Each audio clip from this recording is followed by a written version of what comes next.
Iya Bu. Alhamdulillah. Oke, gimana kabarnya Mbak Nisa hari ini? Kabarnya hari ini alhamdulillah baik Bu. Alhamdulillah ya. Untuk hari ini tadi aktivitas Mbak Nisa ngapain aja? Saya hanya aktivitas hari ini hanya kuliah saja sih Bu. Tadi habis kuliah langsung ke sini. Berarti kuliah terus langsung ke sini begitu. Kalau untuk sehari-harinya aktivitas Mbak Nisa apa? Bulan ini saya aktivitasnya hanya kuliah saja sih Bu, karena sebelumnya kan saya pernah bekerja tapi sudah resign, jadi bulan ini tuh sudah ya kuliah aja, ambil nongkrong jalan-jalan aja gitu sih. Mbak Nisa cuma kuliah terus, oh ya sebelumnya tadi pernah bekerja gitu. Iya. Kerja apa ya Mbak Nisa? Saya kerja jadi admin di suatu sekolah dasar, bukan sekolah dasar, sekolah apa PAUD gitu Bu. Terus memutuskan untuk berhenti gitu Iya. ya. Kenapa Mbak Nisa berhenti dari bekerja gitu? Saya berusaha untuk berhenti karena dulu kan masih sekolahnya masih masuk Senin sampai Sabtu, tapi kan sekarang sekolahnya hanya Senin sampai Jumat, dan saya Jumat itu kan masih kuliah kan, jadwal kuliahnya juga Senin sampai Jumat, jadi ya sudah berhenti. Terus ya karena mau fokus aja sih ke kuliah, soalnya kan sudah semester tua banget gitu kan, ya nggak tua banget sih, cuma kan ya mau fokus kuliah aja lah. Oke, jadi mau fokus kuliah aja. Oke. Untuk hobi atau kesukaan Mbak Nisa apa ya? Kalau saya tuh hobinya atau kesukaannya tuh jalan-jalan gitu Bu. Saya suka jalan-jalan, traveling gitu saya suka. Oke, jadi suka explore tempat gitu Iya. ya. Oke, jadi sebelumnya terima kasih ya Mbak Nisa sudah datang untuk Iya, kesini Bu. menemui saya gitu. Oke, terkait kedatangannya Mbak Nisa hari ini, apakah ada hal yang ingin Mbak Nisa sampaikan dengan saya? Iya sih Bu, karena akhir-akhir ini tuh saya sedang khawatir tentang keuangan saya. Oke, baik. Jadi Mbak Nisa itu datang ke sini untuk menceritakan tentang permasalahan Mbak Nisa alami, yaitu tentang masalah keuangan dan rasa khawatirnya Mbak Nisa begitu Iya. ya. Baik. Oke.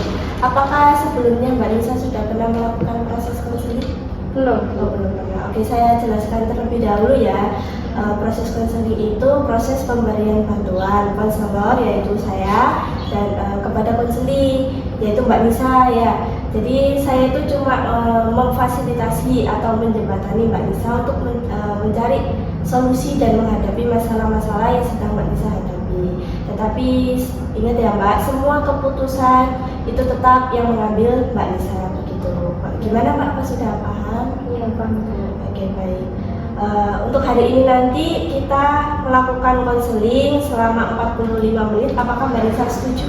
Iya setuju Bu. Oke, baik. Jadi karena Mbak Nisa setuju, jadi rencana kita untuk kedepannya akan melakukan konseling selama 45 menit selama 1 minggu 2 kali pertemuan pukul 14.00. Apakah Mbak Nisa bersedia atau bagaimana?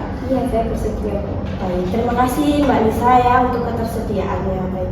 Oh ya, tadi kan Mbak Nisa bercerita kalau merasa khawatir gitu karena tentang keuangan itu. Rasa khawatirnya itu bagaimana ya Mbak Nisa? Saya tuh khawatir karena saya terlalu boros gitu loh Bu, jadi nggak bisa mengelola keuangan saya gitu. Oke, baik ya. Lalu borosnya ini kenapa kenapa ya Mbak Nisa? Maksudnya itu kayak sejak kapan gitu Mbak Nisa merasa kalau saya itu boros gitu?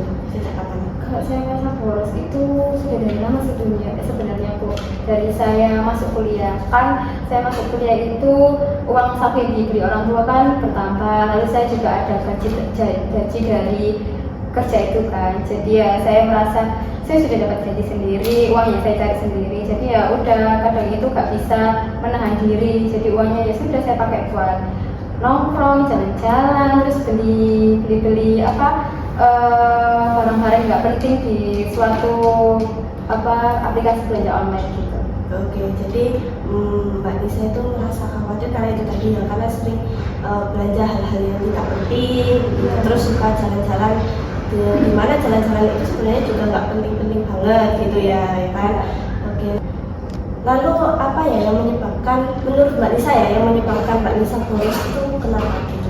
Ya itu karena saya sering belanja-belanja online, terus saya sering nongkrong-nongkrong, sering jalan-jalan, gitu. Nongkrong jalan kan mengeluarkan uang banyak ya Bu, apalagi sama teman-teman kadang beli di pas nongkrong itu beli kopinya nggak hanya satu, bisa kan nongkrongnya kan lama Bu, bisa dari pulang kuliah itu sampai malam baru mau pulang gitu.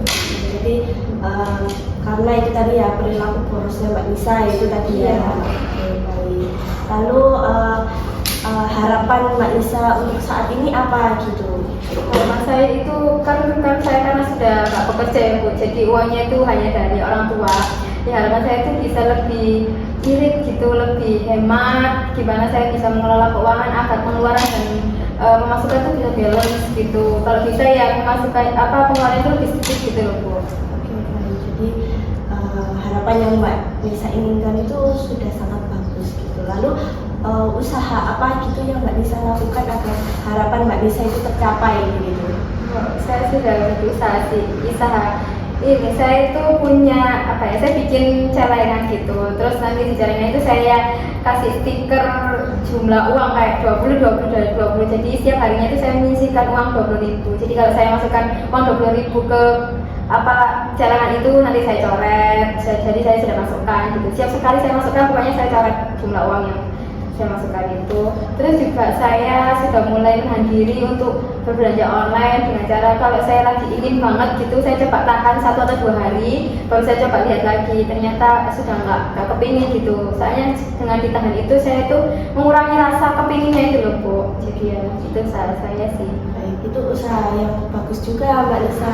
Nah, untuk faktor pendukung dari orang tua atau teman-teman Mbak Nisa, apakah sebelumnya itu mempengaruhi atau malah gimana mendukung Mbak Nisa untuk mencapai keinginan atau harapannya Mbak Nisa atau bagaimana? Kalau orang tua sangat mendukung sih Bu. Jadi sebelumnya kan uang ibu itu ngasih uang itu bulanan, setiap awal bulan itu dikasih uang segini untuk 1 bulan. Kalau akhir-akhir ini ibu sudah memberinya itu 1 hari, jadi 1 hari dijatah segini. Kalau waktunya nggak kuliah ya uangnya itu kan nggak kepake kan, saya kalau nggak kuliah kan sudah di rumah aja, ya itu saya masukkan ke tabungan aja gitu. Jadi saya bisa lebih menampung. Ya itu juga soal untuk teman-teman sudah mendukung kayak saya kan biasanya kalau mau beli saya itu bisa tanya-tanya dulu ke teman-teman, aku mau beli ini gitu. Terus teman-teman juga bisa kayak sudah mulai jangan kemarin kamu sudah beli, lebih ke mengingatkan gitu sih Bu. Jadi ya semua orang sebenarnya di lingkungan saya itu mendukung saya untuk mencapai tujuan itu. Untuk mencapai harapan Mbak Nisa tadi Iya. ya. Oke, jadi masalah utama Mbak Nisa tadi itu karena Mbak Nisa terlalu banyak mengeluarkan uang begitu, dan Mbak Nisa juga ingin menyisihkan uangnya jadi ditabung gitu ya. Oke, dan usaha yang Mbak Nisa lakukan yang pertama tadi akan menabung uang selama 1 hari 20.000 begitu. Iya. Ya, dan yang kedua tadi menahan diri untuk tidak membeli barang-barang, seperti menahan untuk selama 1 atau 2 hari gitu. Karena dari menahan diri itu Mbak Nisa akan merasakan tidak jadi beli. Begitu Mbak Nisa? Iya, benar Bu. Oke, untuk tujuannya Mbak Nisa itu untuk menabung gitu kan Iya, ya? bisa menyisihkan uang. Oke, untuk menabung terus habis itu tidak mengeluarkan uang terlalu banyak. Begitu ya Mbak Nisa tujuannya. Dan menghilangkan perilaku boros seperti itu Mbak Nisa. Iya. Oke, jadi dengan yang sudah disebutkan tadi usaha-usaha Mbak Nisa, apakah Mbak Nisa itu bisa berkonsisten? Saya insya Allah bisa berkonsisten sih Bu. Saya yakin. Oke, saya juga pasti yakin dengan Mbak Nisa untuk melakukan usahanya dengan konsisten. Dan setiap langkah kecil yang Mbak Nisa lakukan itu adalah sebuah awal kemajuannya Mbak Nisa untuk berubah, begitu Mbak? Iya Bu. Oke, baik.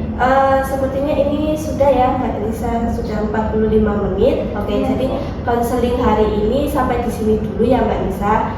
Untuk pertemuan selanjutnya kita akan bisa mengevaluasi hal-hal yang mungkin membuat Mbak Nisa sulit atau bagaimana. Lalu jika Mbak Nisa memiliki pertanyaan atau ragu atau bagaimana, bisa hubungi saya ya Mbak Nisa. Iya Bu. Baik, terima kasih ya Mbak Nisa sudah mau bercerita dan terbuka sama Ibu. Iya Bu, saya juga terima kasih karena Ibu sudah mau mendengarkan cerita saya. Ya, sama-sama Mbak Nisa. Mari Bu. Ya, Terima kasih. Ya.